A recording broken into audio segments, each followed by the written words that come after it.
Satyabama Institute of Science and Technology, Chennai and Sriperumbudur.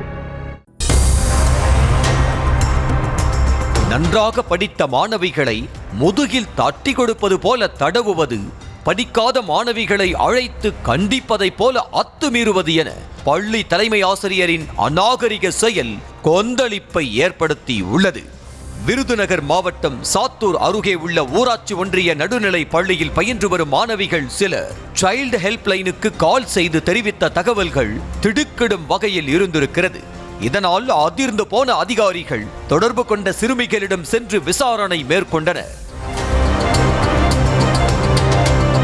பள்ளியில் தலைமை ஆசிரியராக பணிபுரிந்து வரும் சர்க்கரை தாஸ் என்பவர் 7, 8 ஆகிய வகுப்புகளில் பயிலும் சிறுமிகளை குறிவைத்து பாலியல் ரீதியாக சீண்டலில் ஈடுபட்டு வருவதாக மாணவிகள் தெரிவித்திருக்கின்றனர். அதாவது வீட்டுப்பாடம் செய்யாத மாணவிகளை அழைத்து கண்டிப்பதைப் போல ஆபாசமாக நடந்து கொள்வது, இரட்டை அர்த்தத்தில் பேசுவது என தொடர்ந்து அத்துமீறலில் ஈடுபட்டு வந்ததாக சொல்லப்படுகிறது. அதேபோல் நன்றாக படிக்கும் மாணவிகளை அழைத்து பாராட்டுவதைப் போல் முதுகில் தட்டும்போது பாலியல் ரீதியாக தொல்லை கொடுத்ததும் தெரிய வந்திருக்கிறது.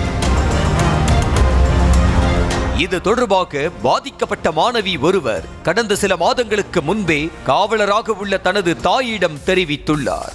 இதையடுத்து பாதிக்கப்பட்ட மாணவியின் தாயார் பள்ளிக்கே நேரில் சென்று சக ஆசிரியர்களிடம் நியாயம் கேட்டபோது இனி இதுபோல் நிகழாதவாறு பார்த்து கொள்வதாக கூறி சமாதானம் செய்து வைத்து அனுப்பியதாக தெரிகிறது. அந்த பள்ளியில் வேலை பார்க்குற தலைமை ஆசிரியர் சக்கரதாஸ் என்பவர் பிள்ளைங்களுக்கு பாலியல் தொந்தரவு கொடுத்து வருவதாக ஏற்கனவே ஒரு 7-8 மாதத்துக்கு முன்னாடி வீட்டில் சொன்னாங்க. அப்போ நான் போய் ஸ்கூலில் டீச்சர் அவங்ககிட்ட போய் சொல்லி இந்த மாதிரி கம்ப்ளைண்ட் வருது, நீங்கள் எல்லாம் இருந்து என்ன பண்ணுறீங்கன்னு சொல்லி கேட்டு சத்தம் போட்டு வந்தேன். சரிங்க மேடம், நாங்கள் விசாரித்து என்ன ஏதுன்னு கேட்டு சத்தம் போட்டோம். அந்த ஒரு தடவை இனிமேல் எதுவும் நடக்காது, நீங்கள் போங்கன்னு சொன்னதுனால பேசாமல் வந்துட்டேன். திரும்ப 26ஆம் தேதி பிள்ளைங்கிட்ட தலைமை ஆசிரியர் டபுள் மீனிங்கில் பேசி, கெட்ட வார்த்தையில் பேசி, இந்த மாதிரி பாலியல் தொந்தரவு கால் பெறுவது முதுகில் அடிக்கிற மாதிரி முதுகவும் கன்னத்தில் பேனா வச்சு இருக்கிறதாகவும் செய்கிறாருமா அப்படின்னு சொல்லிட்டு பாப்பா வீட்டில் சொல்லிச்சு. ஆனாலும் தலைமை ஆசிரியர் சர்க்கரை தாஸின் அத்துமீறல்கள் தொடர்ந்ததால் மாணவிகள் 5 பேர் இணைந்து செல்போனில் சைல்டு ஹெல்ப்லைனுக்கு தொடர்பு கொண்டு நடந்தவற்றை விளக்கி உள்ளனர். இதையடுத்து சட்டம் சார்ந்த நன்னடத்தை அலுவலர் விஜயலட்சுமி பள்ளி மாணவிகளிடம் விசாரணை நடத்தியுள்ளார். இதில் பெண் காவலரின் மகள் உட்பட 2 தவிர மற்ற 3 மாணவிகளும் வெளியே தெரிந்தால் தங்களது படிப்பு பாதிக்கும் என பெற்றோர் தெரிவித்ததால் அச்சப்பட்டு புகார் தெரிவிக்காமல் பின்வாங்கியதாக சொல்லப்படுகிறது. இதனால் மாணவியின் தாயார் அளித்த புகாரை போலீசாரும் ஏற்க மறுத்ததாக கூறப்படுகிறது. சாத்தூர் மகளிர் ஸ்டேஷனில் நீங்கள் காவல்துறையில் வேலை செய்கிறீங்க, நீங்கள் கம்ப்ளைண்ட் கொடுத்தீங்கன்னா வாங்க மாட்டோம், அதுக்கு மீறி உங்களுக்கு நடவடிக்கை எடுக்கணும் அப்படின்னா கேஸ் பதிவு பண்ணி உங்கள் மேலேயும் நாங்கள் நடவடிக்கை எடுப்போம். ஏன்னா மற்ற 3 பிள்ளைங்க சொல்லிவிட்டு பேரண்ட்ஸ் வீட்டில் மிரட்டுனதுனால இல்லை நாங்கள் சொல்லலைன்னு சொல்லி மாற்றி போய் சொல்லியிருக்காங்க.